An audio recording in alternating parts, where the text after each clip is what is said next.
Say, kids, what time is it? It's kind of like watching TV, but, in your car.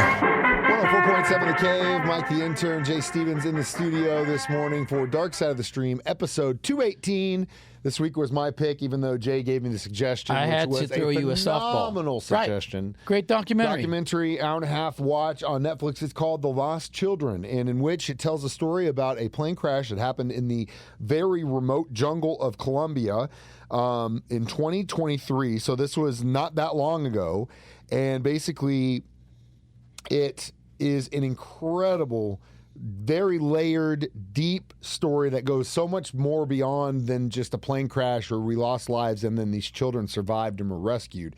There is a lot to unpack in this. Yeah. And first off, were you surprised that there are still remote areas of this planet that I know this. They are like legit uncharted. Oh, yeah. They said it for multiple times. No, for sure. Like this stuff was uncharted. I know that because I follow a lot of those guys like Graham Hancock and stuff like that who study like ancient civilizations in and stuff. shamanism. And there's so much that's undiscovered. I mean, even the places that are discovered, like some of these ruins, it's like 10% discovered. Yeah. Like with LiDAR, they see there's way more these civilizations that were there, but they just can't and Mother get to Nature them is and can't taking do them back. Yeah, Mother Nature took them back. Mother Nature take it all back. If something happens to us, we'll take it all back. Were you ever in the Boy Scouts? Did you ever do anything like that?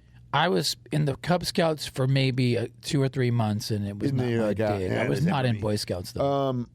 I have done some really hardcore backpacking, hiking, wilderness, off-map. Yeah, you still hikes. do. You still do stuff like that. Not as all the much time. anymore because I'm old and I'm like I'd rather just go home and sleep. But You heard it first here. The one thing where I wanted to start with was, well, before we'll actually just get into it. So there is and has been a conflict in the country of Colombia since the 60s, and it has not ended. They are still at war, and that war has to do with 3 parties, really. The government of Colombia, the indigenous people that live in Colombia that have acclimated or chosen to or chosen not to, and then the drug cartels who then exploit either the indigenous people, their area, or vice versa. So there's this kind of like triage of conflict that's been going on since really the narcos started investing their time and money in this place to take the coca plant out of the region, which it grows everywhere. And so when you know that, and you know then that this plane crash happened in one of those areas right out of the gate, it was scary for the military because they were still at war. Yeah. So they're trying to basically find a plane and any survivors behind enemy lines, in their opinion, right. Because it's uncharted.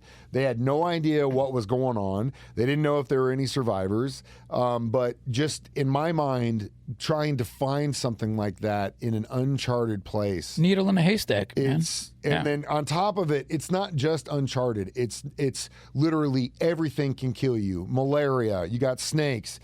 Plants that'll kill you, frogs that'll kill you, Jaguars, and it is so horrific what you're up against for the seasoned person, and they'll all admit how tough it is just to survive out there. And they're going out there to try to find some kids that are maybe alive or maybe aren't. So eventually they get the ground going. What the plane was carrying was a pilot, a co-pilot, and then a mother and her 4 children that were going to meet their father somewhere else. They lived in a remote village, and they were going to meet him, who was in Bogota or something. And it goes down. So they go find it. They end up finding the plane. They find the bodies of the mother, the pilots. All the adults. Kids are gone. They start looking around. They see evidence that someone had survived and taken things out of the plane and then moved on. And we'll talk about that next when we return. Dark Side of the Stream on 104.7 The Cave. 104.7 The Cave. Mike the Intern, Jay Stevens back in the studio for this episode 218 of Dark Side of the Stream. To be correct, is the Lost Children documentary on Netflix. So they figure out early on, the military that is, that the children had survived. And for about a week, they go off on their own and they start looking. Eventually, they get smart enough to start asking the indigenous people of the area, who don't like them. Who, by the way, don't like them at all because, again, you had interviews with guys that are like, look, My brother went missing. My father went missing. These guys are sworn enemies. They literally, up until this point, wanted to kill each other and had very good reason to, both sides. I mean, it's never justified, but you could see why they're upset. But then they go and they're like, we need help. So they reach out to the indigenous people. The main leader, he gave the backstory that he was going through a divorce. He needed to get his mind off of it. So he's just like, I'll do it. Sure. And join him in the jungle. They start getting a bunch of guys together to go help with the military search of the jungle. And they continue and they find things. They find a baby bottle. They find half-eaten fish. They find certain things that are showing that these kids are surviving. All the while, they've got helicopters going over, playing loudspeakers. But again, with the canopy of the jungle and what they said after the fact, they could. It's so confusing. Like there's no way. Well, the indigenous people, like that's their place. They are born and bred in the jungle. They know how to survive it. They know how to search it. So one of them said, the military searches single file. We didn't do it that way. They tried to look into it from the perspective of a child's eyes. How you would maneuver. Would just start going in directions to try and find, water or food or whatever. And they started talking about supernatural stuff. And then that's where I wanted to get into.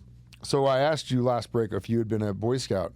And in my millions and millions of experiences that I've had in the wilderness, off trail, whatever you want to call it, in the backwoods, whether it would be in Arkansas or Colorado or the desert or whatever, the indigenous people speak of Mother Nature as a living, breathing entity, and that there are gods that protect, guardians, if you will, that protect parts of this planet. And I firmly believe that. I am a huge believer in that there are forces behind things that happen in this world that we have no idea about. And if you've ever been in a place like this, you know what I'm talking about. You can feel its presence.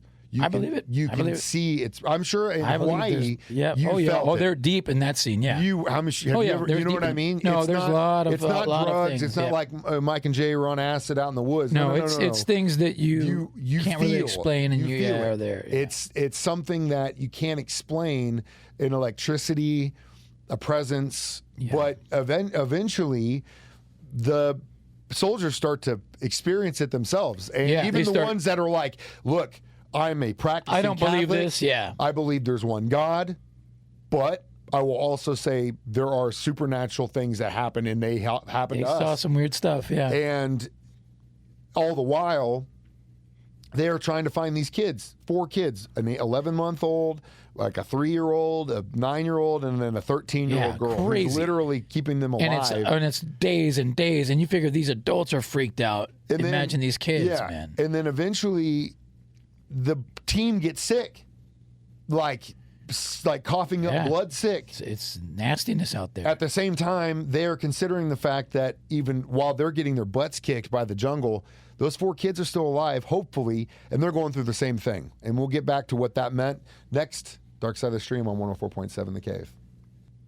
Jay Stevens, Mike the Intern, back in the studio. Dark Side of the Stream, episode 218, The Lost Children of Netflix. So the story continues. The group keeps trying to find these kids. They can't, and it had been almost like 10 days without in the jungle, no food, no water. These guys literally were out in the jungle for a month looking for these kids. Unbelievable. In hammocks with bug nets. I've been in those things, and they kept showing the guy just in the bug net and the no-see-him. I'm like, dude, that brings back memories.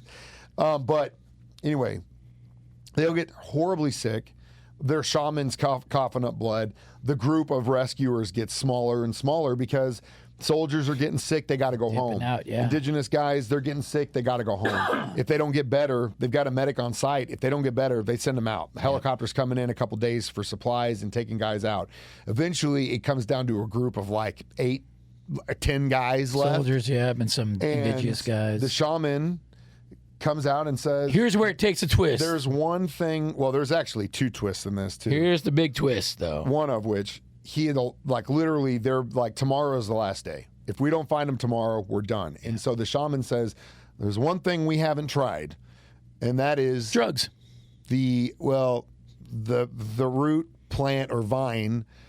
Drugs. What's it called? Ayahuasca.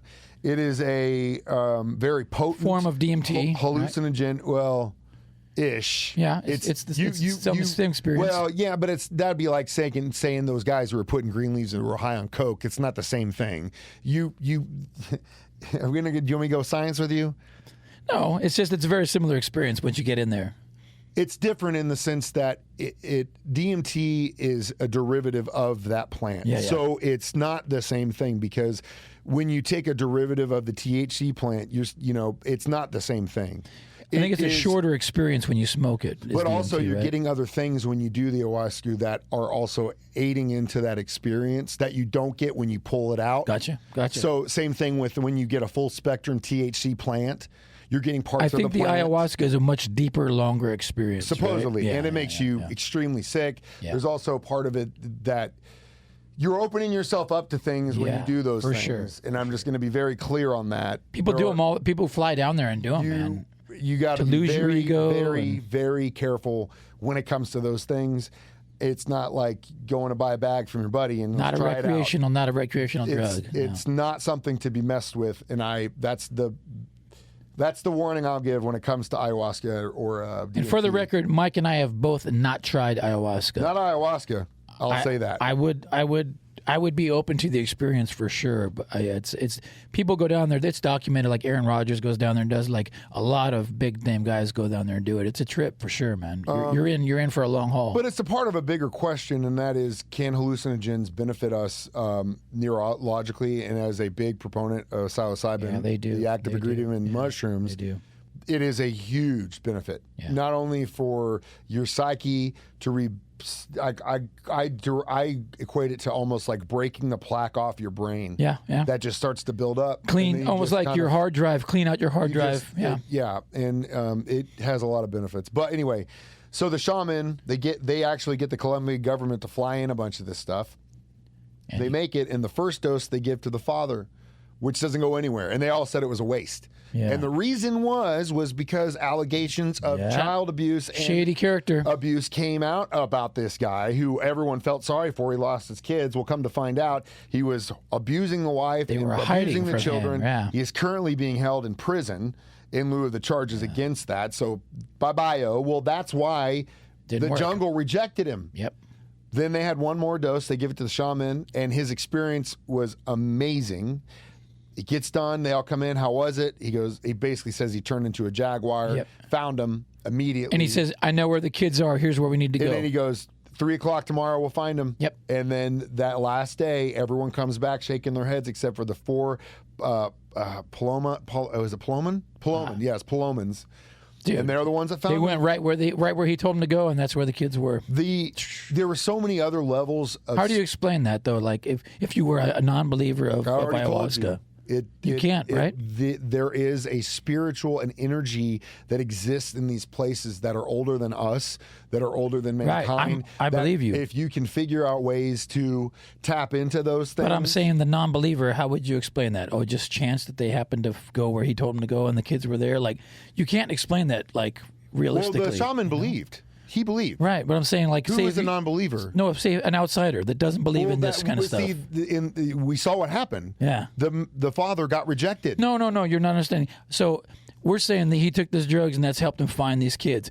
How would you explain that to somebody that goes, no, there's no possible way that happened? So the explanation is... Go try it. Right, that's what I'm saying. There is no other explanation to me. You can't. And again, it's like people that say, oh, that's not going to work. Well, then, did you try? Oh, yeah, tell me how it worked for you. Well, I don't know. I never did it. Well, then how can you definitively say that's that it did like or it when didn't? people try to ban drugs, right? So, again, don't speak on things you don't know. Yeah, man. But I believe it. It worked. But what I was going to say was, there were so many different levels of stories, like the kid who had gotten recruited by guerrillas to go fight in the war and do drug and narco stuff when he's 13. Yeah. Breaks out, goes back home as a late That's why they don't like these guys. That's why they don't like the army, man. Unbelievable. But they were able to work together for a time to help find these kids. And these kids survived, man, thanks to the little 13-year-old, the oldest kid. Literally, they fished and everything. Like, amazing tale, right? So unbelievable. Her story. Are we on our second or third one, Tyler? Good. I'll get into it now. Come back. Her story.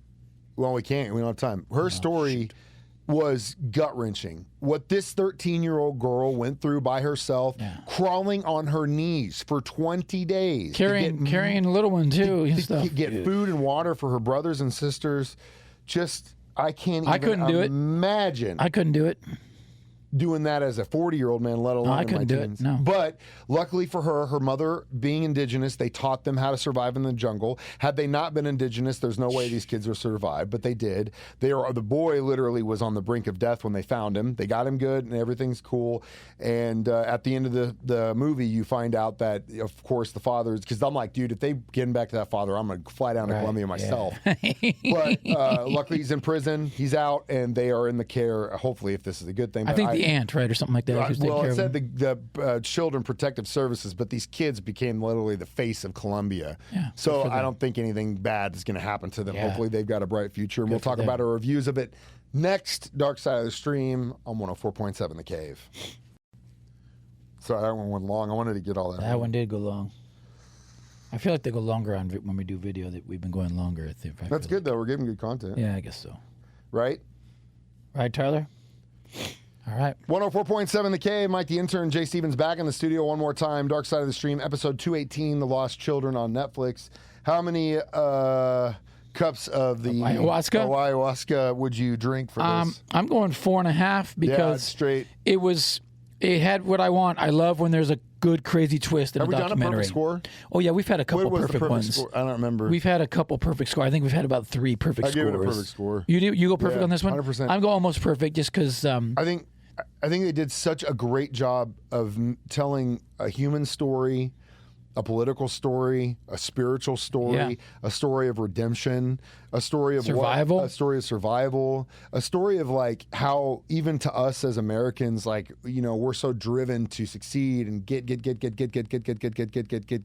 you see a story of a kid who went and tried to do that and then went back to just live in the jungle because that's his family, that's his home, that's where he's from. And to me, you know, you get the guys that are in their retirement age and they're like, all I want to do is buy a farm and just get back to the land.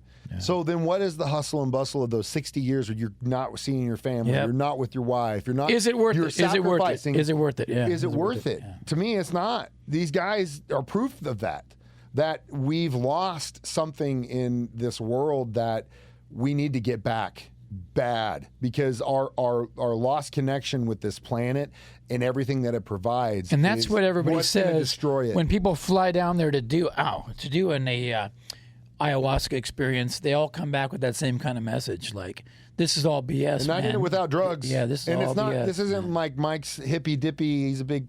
No, man. It's the respect and reverence that we need to give back to this place that provides so much for us. And that is guiding through how we treat animals, how we treat the environment, how we treat each other. Yeah. And, you know, you look at the civilizations, the indigenous peoples that lived in the Americas, North, Mid, South, for thousands of years. Even probably more than that. With no problems. And then we come along and screw it up. We just, our mentality of take all and conquer. Take all, conquer all. And gain. For what? See, Tyler? What does it do? We're going to need you to go to Colombia.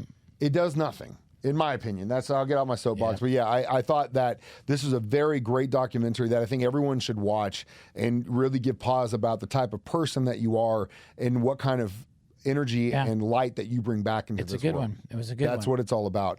So Jay's pick is next week. What are we watching? We are watching a documentary. I know you might be thinking, man, they've done so many documentaries on this topic. Why would it be another one? Brand new one just came out. By far the best I've ever seen on this topic, and it is Manhunt, O.J. Simpson. Oh yeah, I saw previews for it. Dude, I've watched it twice.